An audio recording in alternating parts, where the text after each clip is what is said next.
Hi പ്രിയമുള്ള സുഹൃത്തുക്കളെ, നിങ്ങൾക്ക് ഓർമ്മയുണ്ടോ ഒരു രോഹിത് വെമുലയെ? അതെ, ഹൈദരാബാദിലാണ് രോഹിത് വെമുലയുടെ വിഷയമെങ്കിൽ ഇവിടെ വയനാട്ടിലാണ് നമ്മുടെ സിദ്ധാർത്ഥന്റെ വിഷയം വരുന്നത്. രോഹിത് വെമുലയ്ക്കു വേണ്ടി 3 MP-മാർ, നമുക്ക് ഓർമ്മയുണ്ടാകും, MP രാജേഷ് അടക്കം ഹൈദരാബാദിൽ പോയി രോഹിത് വെമുലയുടെ മനുഷ്യാവകാശത്തിനു വേണ്ടി പ്രസ് മീറ്റ് നടത്തിയത് ഓർമ്മയുണ്ടോ? എന്തേ സിദ്ധാർത്ഥൻ ഇല്ലാതെ പോകുന്നത്? അതായത് എച്ചപ്പൈ കൊന്നതാ. എച്ചപ്പൈ കൊന്നവൻ കൊല്ലപ്പെടാൻ അർഹനാണല്ലേ? അഭിമന്യുവിന് വേണ്ടി എന്തേ ഇവരാരും ശബ്ദിക്കാതിരുന്നത്? അത് ഞമ്മന്റെ ആൾക്കാർ കൊന്നതാ. അപ്പൊ ഞമ്മന്റെ ആൾക്കാർക്കും എച്ചപ്പൈക്കും കൊലയാളികളാകാം. ഇവരുടെ ഈ കൊലയാളി രാഷ്ട്രീയം അവസാനിപ്പിക്കേണ്ടിയിരിക്കുന്നു. രാഷ്ട്രീയവും മതവും നോക്കി പ്രതികരിക്കുന്ന നമ്മുടെ നാട്ടിലെ ചില പുരോഗമന നാറികളുണ്ടല്ലോ, അവരാണ് നമ്മുടെ സമൂഹത്തെ നശിപ്പിച്ചുകൊണ്ടിരിക്കുന്നത്. ഈ സാഹചര്യത്തിൽ നമ്മുടെ റിട്ടയർഡ് SP ജോർജ് ജോസഫ് സാറിന് ഈ വിഷയത്തിൽ കൃത്യമായ വിശകലനമുണ്ട്. ഇവരെ നമ്മുടെ നികുതിപ്പണത്തിൽ സിദ്ധാർത്ഥിനെ കൊന്ന കൊലയാളികളെ തീറ്റിപ്പോറ്റാൻ പാടില്ല. അവനെയൊക്കെ ഷൂട്ട് അറ്റ് സൈറ്റ് കൊന്നുകളയണം. അതെ, ജീവപര്യന്തമൊന്നും കൊടുത്തിട്ട് ഒരു കാര്യവുമില്ല. ഇവനെ ഒന്നും ഇനി വച്ചോണ്ടിരിക്കരുത്. എന്തിനാണ് ഇവനെയൊക്കെ സംരക്ഷിക്കേണ്ടത്? അതുപോലെ നമ്മുടെ പൂഞ്ഞാറിലെ സംഭവം എത്ര പേര് പ്രതികരിച്ചു കണ്ടു? ഇങ്ങനെ സെലക്റ്റീവായിട്ടുള്ള പ്രതികരണങ്ങൾ ഉണ്ടല്ലോ, ഇത് നമ്മുടെ നാടിനാപത്താ. ഇത് നമുക്ക് വളരെ ബുദ്ധിമുട്ടുണ്ടാക്കുന്ന സംഗതിയാണ്. അതായത് ഇങ്ങനെ എതിർഭാഗത്തിന്റെ മതവും രാഷ്ട്രീയവും നോക്കി പ്രതികരിക്കുന്ന ഒരു വിഭാഗമുണ്ടല്ലോ, അവരിൽ നിന്നും വ്യത്യസ്തരായ ആളുകളെയാണ് നമ്മൾ കേൾക്കേണ്ടത്. അതെ, ജോർജ് ജോസഫ് സർ ഈ വിഷയത്തിൽ നടത്തുന്ന നിരീക്ഷണം വളരെ കൃത്യമാണ്. അതിനാണ് പോലീസ് നടപടി എടുക്കേണ്ടത്.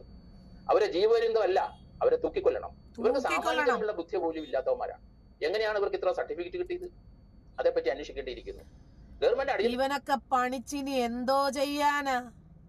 പ്രതികരണ ശേഷിയില്ലാത്ത വാഴകള്. ഇവരിൽ ഒരുത്തനെ 150 കുട്ടികളുടെ മുമ്പിൽ വെച്ച് പൂർണ്ണനഗ്നനായി മാരകമായ രൂപത്തിൽ നട്ടെല്ലും വാരിയെല്ലും ചവിട്ടി ഒടിച്ച് 3 ദിവസം വരെ ഭക്ഷണമോ വെള്ളമോ പോലും കൊടുക്കാതെ ഇട്ട് ബുദ്ധിമുട്ടിപ്പിച്ചു മാരകമായ പീഡനങ്ങൾ ഏൽപ്പിച്ചപ്പോൾ 150 വാഴകളുടെ കയ്യിലും ഫോണുകളുണ്ട്. ആരും പ്രതികരിച്ചിട്ടില്ലെങ്കിൽ ഈ 150-ൽ ഒരാളായിരിക്കില്ലേ നാളെ പീഡിപ്പിക്കപ്പെടുന്നത്? അവിടുത്തെ സാറുമാരെ മുഴുവൻ അവിടുന്ന് മാറ്റണം. അവരെ ഗൂഢാലോചന 120B അവരെ ഡിവൈഎസ്പിയുടെ ചെയ്തികൾ ശരിയല്ല എന്ന് പറയുന്നു. രാഷ്ട്രീയം കളിക്കരുത് ഇതിനകത്ത്. ഡീൻ ഉൾപ്പെടെയുള്ളവർ എവിടെയായിരുന്നു ആ 3 ദിവസം മത്തന സമയത്ത്? എന്താണ് പണി? ഇവർക്ക് കോളേജിലെ വിദ്യാർത്ഥികളുടെ കാര്യം നോക്കുകയല്ലേ അവരുടെ ചുമതല?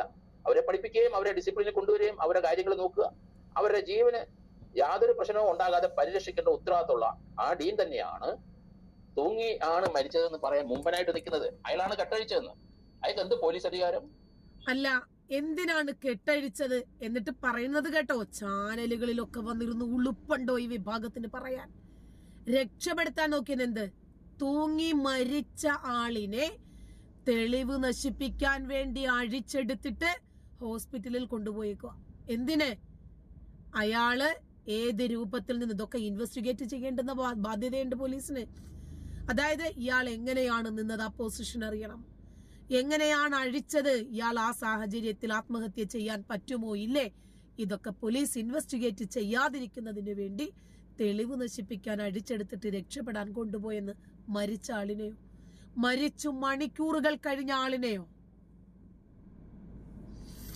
എന്താണ് വിവരം? ആ കോളേജിലുള്ള അധ്യാപകരെ മുഴുവൻ പിരിച്ചുവിടണം. കാരണം അവരുടെ സർട്ടിഫിക്കറ്റ് കോളേജ് അടച്ച് പൂട്ടാൻ പറ. മരിച്ച ഒരു കുട്ടി, കൊല്ലപ്പെട്ട ഒരു കുട്ടി, 18-ാം തീയതി ഈ രൂപത്തിൽ കൊലയാളികളെ വാർത്തെടുക്കാൻ വേണ്ടിട്ട് എന്തിനാണ് ഇത്തരം കലാലയങ്ങൾ അടച്ച് പൂട്ടണം? ഇതൊക്കെ ആ കുട്ടിയെ എതിരായ ഒരു അന്വേഷണം നടത്താൻ മൃഗങ്ങളായ ഈ കോളേജ് അധ്യാപകര് 20-ാം തീയതി 21-ാം തീയതി ഒരു പെൺകുട്ടിയെ എന്തോ കാണിച്ചു എന്ന് പറഞ്ഞ ഒരു എൻക്വയറിമാര് നടത്തുകയാണ്. അവളെ കൊണ്ടുവരട്ടെ. ഇവർക്ക് സാമാന്യ ജനങ്ങളുടെ ബുദ്ധി പോലും ഇല്ലാത്തവന്മാരാണ്. ഒന്നുമില്ല, വാലന്റൈൻസ് ഡേ അന്ന് ഒരു ഡാൻസ് കളിച്ചു പോയി. അതാണ് ഇവരെ പ്രകോപിപ്പിച്ചത്, അതാണ് ഇവരെ ചൂടിപ്പിച്ചത്. അതേപ്പറ്റി അന്വേഷിക്കേണ്ടിയിരിക്കുന്നു. ഗവൺമെന്റ് അടിയന്തരമായിട്ട് അവിടുത്തെ സാറുമാരെ മുഴുവൻ അവിടുന്ന് മാറ്റണം. അവരെ ഗൂഢാലോചന 120B അവരെ പ്രതി ചേർക്കണം. അവർക്ക് ആ പോലീസ് വരുന്നതിന് മുമ്പ് ആ കുട്ടിയുടെ മൃതദേഹത്തിൽ തൊടാൻ എന്താണ് അവകാശം? തെളിവ് നശിപ്പിക്കാൻ അയാൾ കൂട്ടുനിന്നു. ആ ഒരു കുറ്റമെങ്കിലും ചെയ്തെന്ന് പോലീസ് ഉൾപ്പെടുത്തുമെന്ന് ഞാൻ വിചാരിക്കുന്നു. ഇത് ഒരു ആത്മഹത്യയല്ല. എഴുന്നേറ്റ് നിൽക്കാൻ കഴിവില്ലാത്ത ഒരു കുട്ടിയാണ്. കഴുത്തിന്റെ പിന്നിൽ ഒരു മുറിവുണ്ട്, തലയോട്ടിയോട് ചേർന്നൊരു മുറിവുണ്ട്, മുഖത്ത് ഇടതുവശത്തും വലതുവശത്തും കണ്ണിന് താഴെ ഭീകരമായ മർദ്ദനത്തിന്റെ പാടുണ്ട്. 2-3 ദിവസം പഴക്കമുള്ള ചതവും മുറിവുകളും ദേഹത്തുണ്ട്. മനുഷ്യനല്ലേ ആ കുട്ടി? ഈ കാടന്മാരെ തീർച്ചയായിട്ടും തൂക്കിക്കൊല്ലണം. അതാണ് വേണ്ടത്. അതിനാണ് പോലീസ് നടപടി എടുക്കേണ്ടത്. അവരെ ജീവപര്യന്തമല്ല, അവരെ തൂക്കിക്കൊല്ലണം. അവയെ നമുക്കറിയാമല്ലോ, നേരത്തെ ഒരു കേസ് ഡൽഹിയിലെ 20, 21, 22 വയസ്സുള്ള കുട്ടികളെ തൂക്കിക്കൊന്നത് നമ്മൾ കണ്ടല്ലോ. ഇവർക്കൊക്കെ പ്രായപൂർത്തിയായവരല്ലേ? ഇവരെ ആരാണ് ഇങ്ങനെ വളർത്തി ഈ വയലൻസ്? ഇതൊക്കെ കാണുമ്പോഴാണ് നമ്മൾ യോഗിയെ വല്ലാതെ സ്നേഹിച്ചു പോകുന്നത്. ഒരു യോഗിയുടെ ഭരണം കേരളത്തിൽ വരണമെന്ന് നമ്മൾ ആഗ്രഹിക്കുന്നത് അതുകൊണ്ടാ. തെളിവെടുക്കാൻ പോകുമ്പോൾ വണ്ടി മറിയുന്നു. ഇതൊക്കെ ചത്തു തൊലയട്ടെ. എന്തിനാണ് ഇത്തരം ക്രിമിനലുകളെ നമ്മൾ വാർത്തെടുക്കുന്നത്? കൊണ്ടുവന്നത് ഇവരുടെ മനസ്സ് സമൂഹത്തിന് യോജിച്ച മനസ്സല്ല. സമൂഹത്തിന് ഇവരെ ആരെയും മനുഷ്യത്വമില്ല. ഇവരെ സമൂഹത്തിൽ ഒറ്റപ്പെടുത്തണം. അതുകൊണ്ടാണ് ഞാൻ പറഞ്ഞത്, ഇങ്ങനെയുള്ള ക്രിമിനൽസിനെ അവിടെ മർദ്ദിക്കുന്ന കണ്ട് രസിച്ച പെൺകുട്ടികളും ആൺകുട്ടികളും ഉണ്ട്. അവരാരും തീർച്ചയായിട്ടും ഉണ്ട്. സത്യം ഇതാണ്.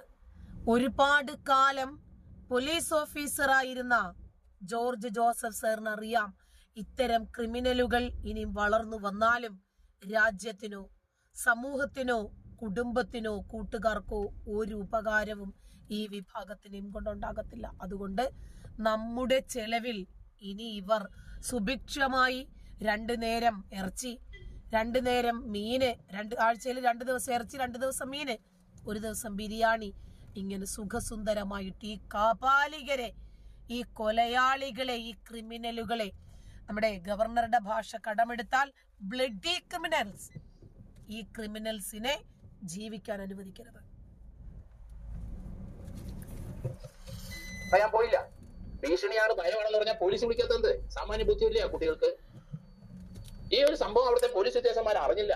3 ദിവസം ഒരു കുട്ടിയെ അറിഞ്ഞിട്ടില്ല. ഇത്ര ഭീകരമായി ഓപ്പണായിട്ട് നഗ്നനായി നിർത്തി മർദ്ദിക്കുന്നത് ഇവരെ എന്തുകൊണ്ട് അവിടുത്തെ ഇന്റലിജൻസ് അറിഞ്ഞിട്ടില്ല? അവിടുത്തെ ഇന്റലിജൻസ് പോലീസ് എവിടാണ്? കൽപ്പറ്റ ഡിവൈഎസ്പിയുടെ അന്വേഷണം വലിയ കേമമാണെന്നാണ് പറയുന്നത്. അന്വേഷണം കേമം അല്ല. അതുകൊണ്ട് അന്വേഷണം എത്രയും പെട്ടെന്ന് മാറ്റണം. അത് സ്റ്റേറ്റ് ക്രൈം ബ്രാഞ്ചിൽ തന്നെ കൊടുക്കണം. തൽക്കാലം പെൺകുട്ടി, ആ ആൺകുട്ടിയുടെ പിതാവ് കോടതി പോകുമല്ലോ എന്ന് അറിയത്തില്ല. CBI അന്വേഷണം ആ പിതാവിന്റെ ഒരു വാക്കുണ്ട്, അവർക്ക് കൊന്നു തിന്നിട്ടും എന്റെ മകനോട് വൈരാഗ്യം തീർന്നില്ല ഡീൻ ഉൾപ്പെടെയുള്ളവന്മാർക്ക്. തന്നെയുമല്ല, പിതാവ് ചോദിക്കുന്നുണ്ട്, എടാ കാപാലികരെ, ഒരു മനുഷ്യനെ കൊല്ലുന്നതിന് മുമ്പ് ഒരു തുള്ളി വെള്ളം കൊടുക്കാൻ പാടില്ലായിരുന്നോ? എന്റെ മകന്റെ ആമാശയത്തിൽ ഭക്ഷണമോ വെള്ളമോ എത്തിയിട്ട് ദിനങ്ങൾ 3. ഇവരൊക്കെയാണോ സമൂഹത്തെ നാളെ സേവിക്കാൻ പോകുന്നത് പഠിച്ച് പാസ്സായിട്ട്? അവര് 21-ാം തീയതി ഏതോ പെൺകുട്ടിയെ അവമാനിച്ചെന്നോ പീഡിപ്പിച്ചോ എന്ന് പറഞ്ഞൊരു അന്വേഷണം നടത്തുകയാണ് മരിച്ച ആൾക്കെതിരായി. സാമാന്യ ബുദ്ധിയുള്ളവരാണോ ഇവര്? ഇവര് ഏത് രാജ്യത്ത് ജീവിക്കുന്നവരാണ്?